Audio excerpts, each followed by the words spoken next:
नमस्कार दोस्तों। देश की एक सेंट्रल एजेंसी है ईडी, इन्फोर्समेंट डायरेक्टोरेट।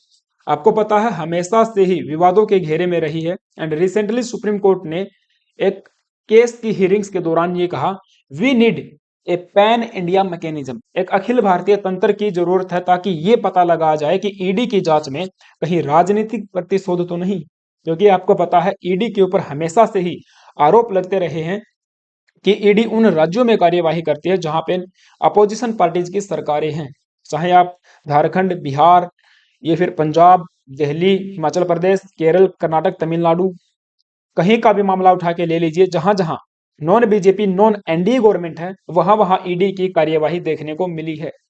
और रिसेंट मामला झारखंड का था। आपको पता है झारखंड के सीएम थे हेमंत सोरेन। ईडी की गिरफ्तारी से पहले ही इस्तीफा दे देते हैं, 5 दिन के रिमांड में भेज दिया जाता है। हालांकि कल असेंबली में फ्लोर टेस्ट है, उसके लिए इनको परमिशन मिल चुकी है। और ऐसा ही हाल दिल्ली गवर्नमेंट का है, कई सारे मिनिस्टर्स अभी भी जेल में हैं। सो रिसेंट मामला था तमिलनाडु का, जिसको लेकर सुप्रीम कोर्ट ने बड़ी बात कही है। इससे पहले 2023 में 14 अपोजिशन पार्टीज ने सुप्रीम कोर्ट का रुख किया, ये कहते हुए कि ईडी और सीबीआई जैसी जो सेंट्रल एजेंसीज हैं, गवर्नमेंट उनका मिसयूज कर रही है।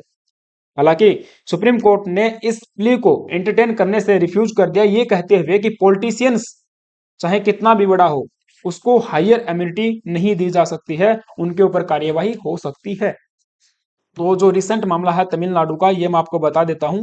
तमिलनाडु में अंकित तिवारी एक ईडी के ऑफिशियल्स थे, जिनको 20 लाख रुपए की रिश्वत लेते हुए रंगे हाथों पकड़ा जाता है। और फिर तमिलनाडु स्टेट पुलिस इनके ऊपर एफआईआर करती है और इसकी जांच की जाती है तमिलनाडु की ही एक सेंट्रल एक स्टेट एजेंसी डीवीएसी के द्वारा, that is directorate of vigilance and anti corruption bureau. तो ये दोनों मिलकर इस केस की जांच करती हैं। ईडी को समन किया जाता है। हालांकि ईडी समन्स को स्किप कर देती है, ये कहते हुए कि जो भी प्रोविजंस हैं उनका आप अब्यूज कर रहे हो, अपनी पावर्स का मिसयूज कर रहे हो। और ईडी ने ये भी आरोप लगाया कि जो तमिलनाडु स्टेट पुलिस है एंड ये जो एजेंसी है स्टेट एजेंसी, ये हमारे सहयोग नहीं कर रही है। ईडी ने एफआईआर की कॉपी मांगी, जो उसको नहीं दी जाती है। इसके लिए फिर ईडी सुप्रीम कोर्ट चली जाती है, seeking transfer the case to the CBI. ED ने कहा कि ये जो केस है सीबीआई को दे दिया जाना चाहिए, और तमिलनाडु से ये केस कहाँ पे आएगा, फिर नई दिल्ली में। और इसी पिटीशन की हियरिंग के दौरान सुप्रीम कोर्ट ने ये कहा कि हमको एक ऐसे मैकेनिज्म की जरूरत है जिससे ये पता लगाया जाए कि पर्टिकुलर केस जो ईडी के द्वारा जांच किया जा रहा है, वो कहीं राजनीतिक प्रतिशोध यानी कि पॉलिटिकल वेंडेटा से ड्रिवन तो नहीं है। The Supreme Court calls for a mechanism should be put in place to determine whether the investigations by the Enforcement Directorate against officials of the opposition ruled states are being driven by the political vendetta। वो एक ऐसा mechanism हमको चाहिए जो जिसमें best practices अपनाई जाएं to prevent political disputes between the state and the ED from hindering impartial criminal investigations into money laundering and corruption cases। तो अब ईडी के सामने चैलेंजेस क्या हैं और कौन कौन सा वे फॉरवर्ड हो सकता है, इसके क्रिटिसिज्म क्या है, उस पर जाने से पहले हम बात कर लेते हैं थोड़ी सी ईडी के ही बारे में। देखिए, ये एक मल्टी डिसिप्लिनरी ऑर्गेनाइजेशन है and which is mandate with the investigations of offenses of money laundering and violations of foreign exchange laws। जितने हमारे देश में फॉरेन एक्सचेंज लॉ हैं या फिर मनी लॉन्ड्रिंग से रिलेटेड जो लॉज हैं, उनका यदि कोई वायलेशन करता है और उसके अंडर में पाया जाता है तो उसके ऊपर ईडी कार्यवाही कर सकती है, जिसकी स्थापना 1 मई 1956 को होती है इन्फोर्समेंट यूनिट के रूप में under the department of economic affairs, जो कि एक नोडल एजेंसी है मिनिस्ट्री ऑफ फाइनेंस की ही। और 1957 में इसका नाम चेंज करके इन्फोर्समेंट डायरेक्टरेट किया जाता है। 1960s में इसको डिपार्टमेंट ऑफ रिवेन्यू के अंडर में दे दिया जाता है, जो कि अगेन मिनिस्ट्री ऑफ फाइनेंस की ही एक डिपार्टमेंट है। पावर्स की अगर हम बात करें तो इश्यू कर सकता है समन्स। ईडी जिस व्यक्ति को या जिस इंडिविजुअल को समन इश्यू करेगा उसको फिजिकली प्रेजेंट होना पड़ेगा, यहाँ पे ये मैंडेट किया गया है। एंड जो भी सबमिट किए जाएंगे डॉक्यूमेंट्स, वो ईडी उनके ऊपर जांच कर सकती है। इसके साथ डिटेंशन की पावर है कि किसी भी व्यक्ति के ऊपर किसी भी व्यक्ति के जो रिकॉर्ड्स हैं या उसकी जो प्रॉपर्टी है उसको ईडी के द्वारा सीज किया जा सकता है, डिटेन किया जा सकता है up to 180 days during the investigations. And with a valid reason. लेकिन ये इतनी सारी पावर्स ईडी को मिलती कहाँ से है? बताया जाता है कि 5 बड़े एक्ट देश में हैं जो time to time government of India लाती रही है, जो ईडी को पावर देते हैं। सबसे पहला है पीएमएलए। आई एम श्योर कि आपने पीएमएलए के बारे में पहले सुना होगा।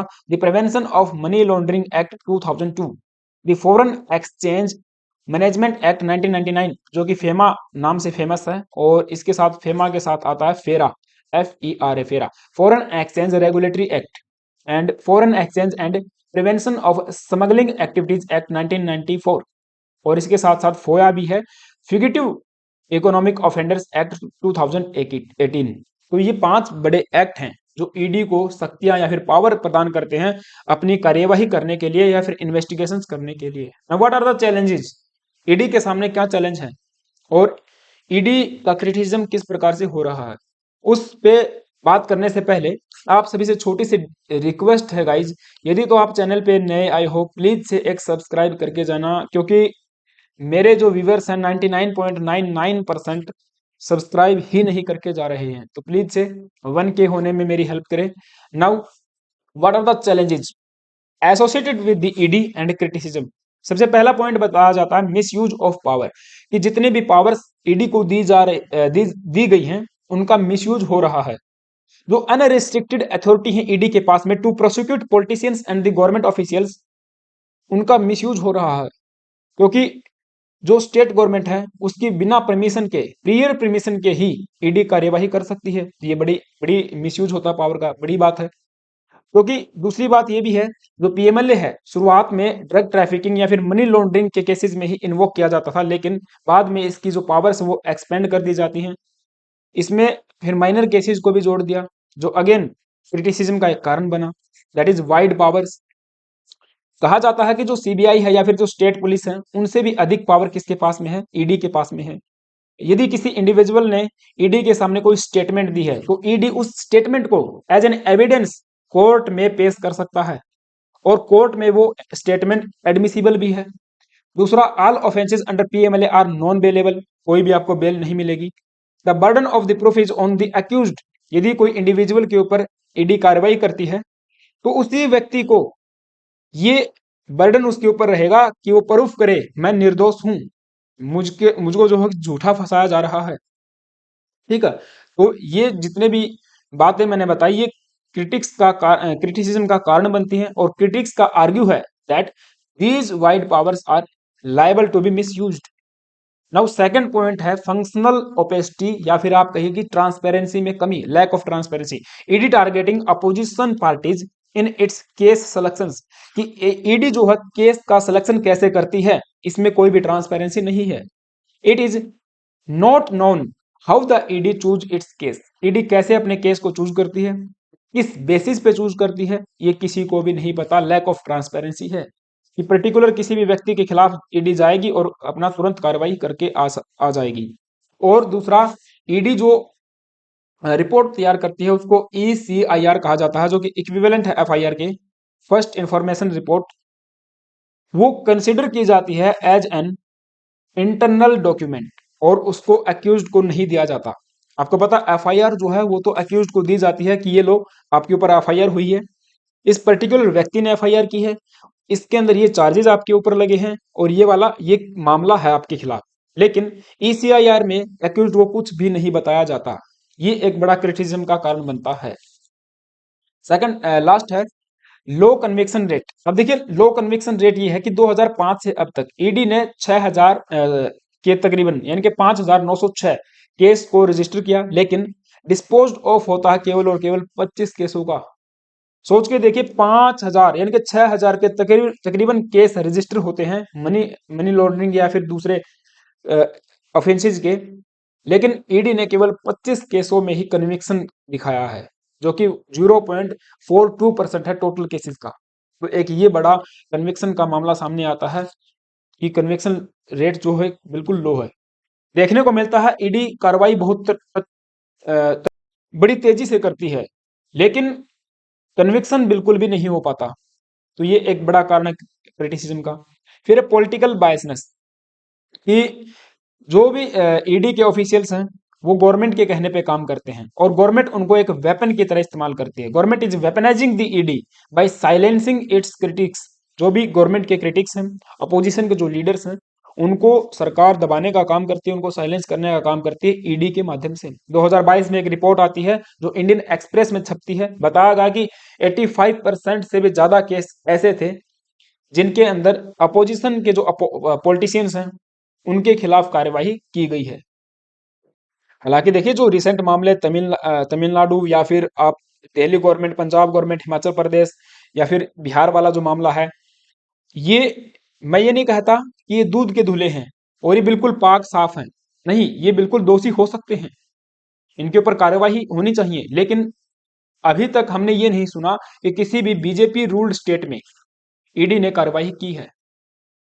जैसे हरियाणा लगा लीजिए या फिर आप दूसरे जो स्टेट हैं वहां पे लगा लीजिए, ईडी के द्वारा कोई भी कार्यवाही वहां पे नहीं की गई। क्या वहां पे वे सभी के सभी पाक और साफ हैं? क्या उन्होंने कभी करप्शन नहीं किया? किया है, लेकिन ईडी कार्यवाही नहीं करती है। तो ये बड़ा इसका एक कारण बनता है क्रिटिसिज्म का। Now inter agency corporation challenges. ED का ये भी कहना है कि जो दूसरी एजेंसीज हैं जैसे कि सीबीआई है या फिर स्टेट पुलिस है, वो हमारे हमको सहयोग नहीं देती है, जिसकी वजह से कार्यवाही रुक जाती है और कन्विक्शन रेट इसीलिए भी कम होता है, ये ईडी का कहना है। तो वे फॉरवर्ड क्या हो सकता है?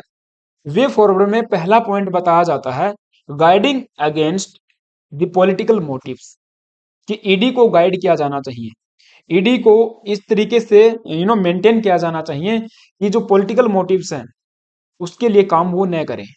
पीएमएलए के अंदर जितनी भी पावर्स दी गई हैं ईडी को, it is essential to ensure that they are not misused against political opponents, कि जो पॉलिटिकल अपोनेंट्स हैं उनके खिलाफ इसका इस्तेमाल नहीं होना चाहिए। बैलेंसिंग होनी चाहिए स्विफ्टनेस एंड फेयरनेस। बिल्कुल इन्वेस्टिगेशन जो ईडी के द्वारा की जाती है वो एक प्यूनिटिव एक्शन बन के न रह जाए कि ईडी ने कार्रवाई की, तुरंत किसी व्यक्ति के घर गए, किसी पॉलिटिशियन के घर गए, उसके खिलाफ कार्यवाही की, लेकिन फिर कन्विक्शन उसका सालों साल तक हो ही नहीं पाता अगर वो दोषी भी है तो। ठीक है, ऐसा नहीं होना चाहिए। एंड इसके साथ साथ fairness and impartiality by putting more facts in the public domain.